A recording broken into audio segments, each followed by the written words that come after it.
This video is Water Landscapes Part 4. I had only intended to make 3 parts, but I had sort of lost a folder of paintings and I found it.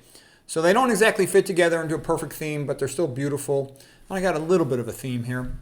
So we'll start out with this one. It's called Sunny Day on a Norwegian Fjord by August Wilhelm Loe. He's a German artist. He traveled around Norway and part of Northern Europe and made these magnificent paintings of the mountains. And I sort of had the feeling, you know, you've got this incredible combination here.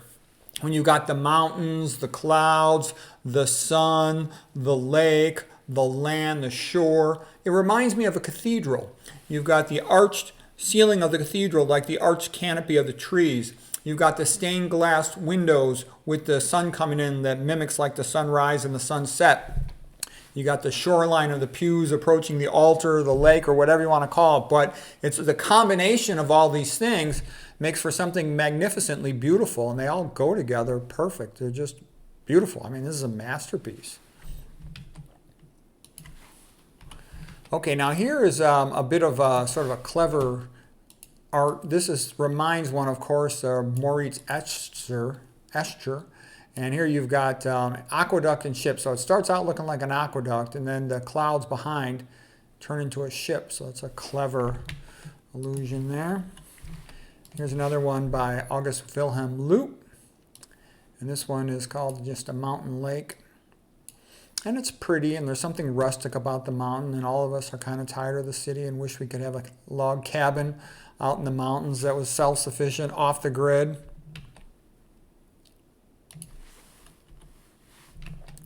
Okay, let me go to the next one here. And now we're moving into, you know, farm life, family life up in the mountains, in the valley. Okay, this is the Matterhorn, the great Matterhorn. There's a family with the cattle. And I love small family farms. I have no problem with it. I wish we had more of them. And they're an alternate food supply, which I think is a great thing, even though I'll always be 100% vegan unless I'm starving. It's good to have that backup food supply just in case. Okay, here's another painting, Home in the Hills by August Wilhelm Loe. And again, the nice family. Reminds one, of course, you know, Sound of Music, Edelweiss, the Alps. It's beautiful. Okay, and again, this is all Christian art. Every single painting is by Christian. There's no other culture that makes art compared to Christians, other non-Christian cultures. As far as art is concerned, they're a bunch of barbarians. Okay, Home in the Hills by August Wilhelm Loe, 1865. Again, just beautiful, magnificent.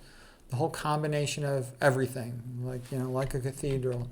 The paintings, the tapestries, the altars, the sculpture, the stained glass windows, it all goes together and it's beautiful. And here's the view of Ischl, a beautiful farm landscape. There's the family farm, the family that farms together and prays together, stays together. And it's just wonderful. In the valley where the green grass grows. And now it's July, summertime, and the lovely maiden is, you know, working in the garden there. And now the ladies have gone to town for the flower show, and who knows what else is going on. Very nice. How about a nice walk in the park, in the forest with the family? This one's by Ivan Shishkin, the Russian artist, and again from 1869, bringing home the point that Russia had very talented writers and artists back in the 1800s. It was, you know what, the Soviets that destroyed everything because of atheism. Back when they were Christian, the Russians used to be very talented. Okay, here's a nice painting, Kindred Spirits by the great Thomas Cole, sort of the leader of the Hudson River School of Artists. And a lot of these other guys are from the Hudson River School too, like Jasper Cropsey. I'll show you some of his paintings. And of course, this, you can't see this without being reminded of, you know, John Ruskin and John Everett Millais, the great painter of the Pre-Raphaelite Brotherhood. I mean, all this stuff just goes together. Nature and religion, they totally go together. They fit hand in hand. They fit perfectly. Biophilia, man has this longing and love for this type of nature, as well as, you know, for God. It all goes together. Okay, because the Pre-Raphaelite Brotherhood was a very religious artistic movement, and they were the greatest artists of the 1800s. Here's Norwegian Landscape with a Waterfall by August Wilhelm Loe. And of course, you know, he's a German artist, okay? He's not a And the Russians were separate from that, like Ivan Shishkin, and the Germans, like him, were separate, and the French were separate too, you know, with Meissonier. They're all magnificent, but it's all Christian art too. Norwegian landscape with a waterfall, and again, it's magnificent.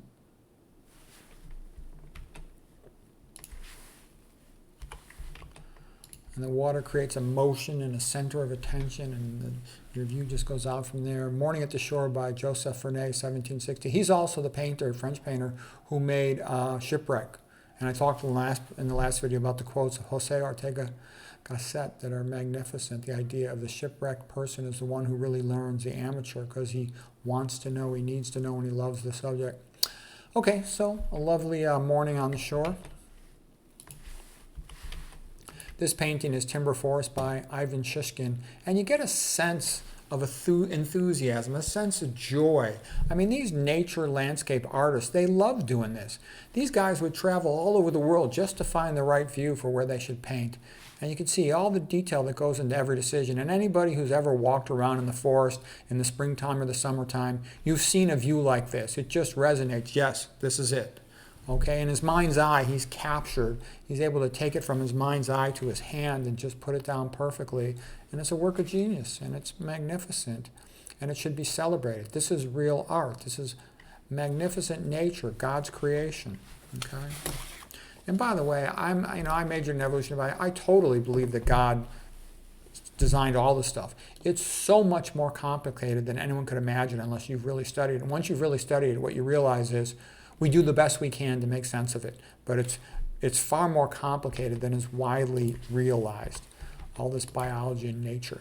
Okay, so here's a lovely painting by Jasper Cropsey. He's an American artist, part of the Hudson School of Landscape Artists, going back to Thomas Cole and the others, Albert Bierstadt, Edward Moran and whatnot. And, spectacular. Greenwood Lake with the sun.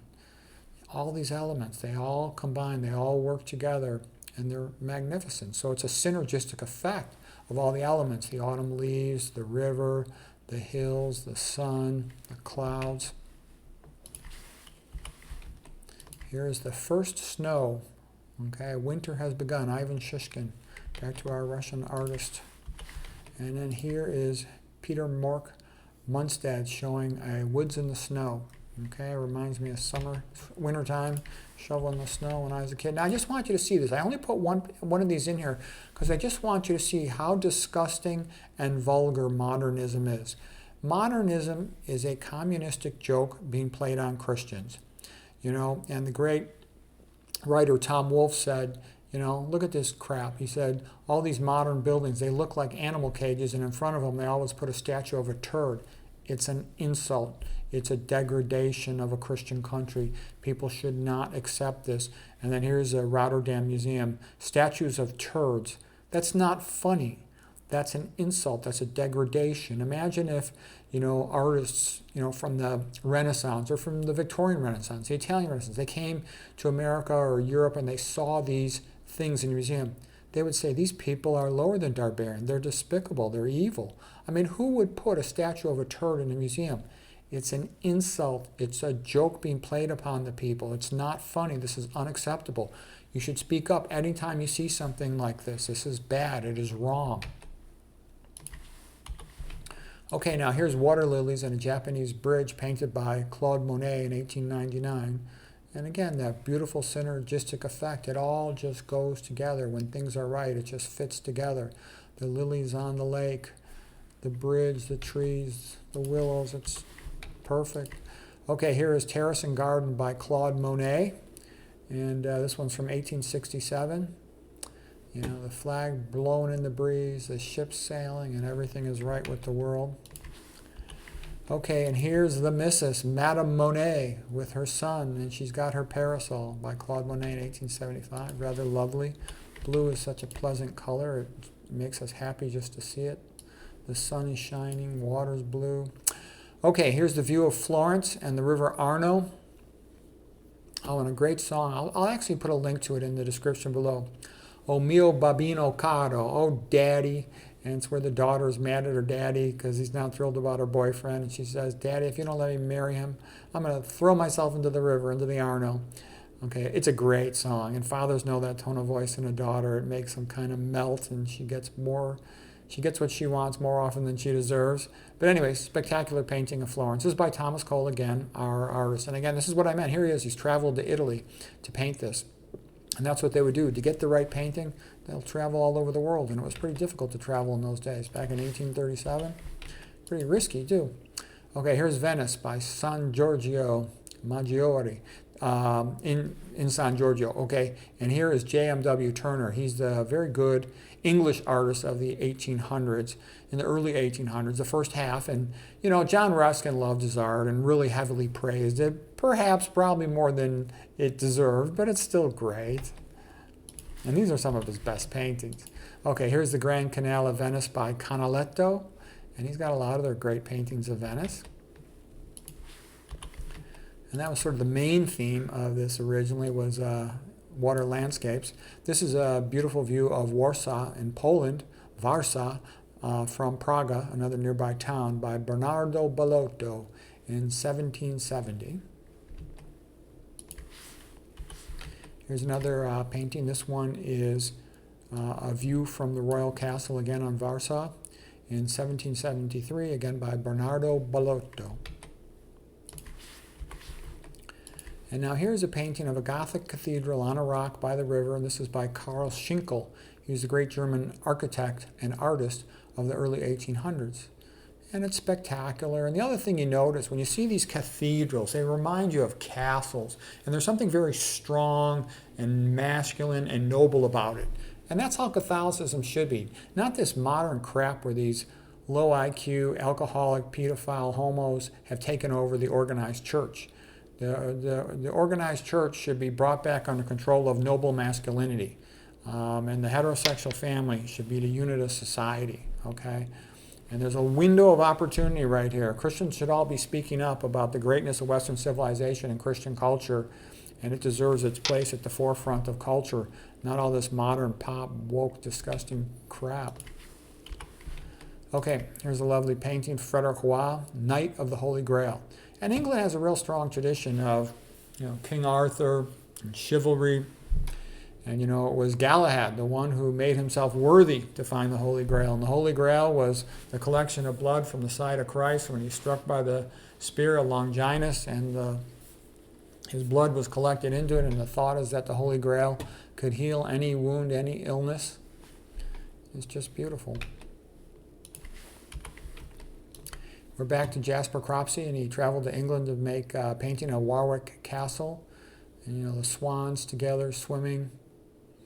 And the whole thing is just spectacular. And the contrast of the castle sandstone and the autumn leaves, just beautiful. And the reflection and everything, and the swans, is just beautiful. And here's another one by Jasper Cropsey. He was a great artist. This one's from 1865, Staruka Viaduct. Okay. And you got a panoramic view, all the colors of autumn, the sky, the clouds. Here's a lovely one. This one is from Vivenhoe Park in 1816 in England by John Constable, a great English artist. Okay, and again, the swans, they catch our eye, our attention. They draw us over there to the right, and do the people in the boat, and so does the flow of the water, and it's just great. And here's a painting by J.M.W. Turner that was quite famous in its day, The Fighting Temeraire, tugged to her last berth. And of course, the Navy was, the big power of England, so they have a lot of stuff around that revolves around that. Here's Starry Night over the Rhone by Vincent van Gogh. And here's something that sort of brings us home, sort of in the 1950s. This is Americana. Got Americana written all over this. The Visit by John Falter. So, the relatives will come out to the family farm, and Mama's out the door to greet the other mama, or her daughter probably, and Papa, Grandpa there, the grandkid coming out, and it's beautiful. So I hope you enjoyed that. That's I think our last painting today.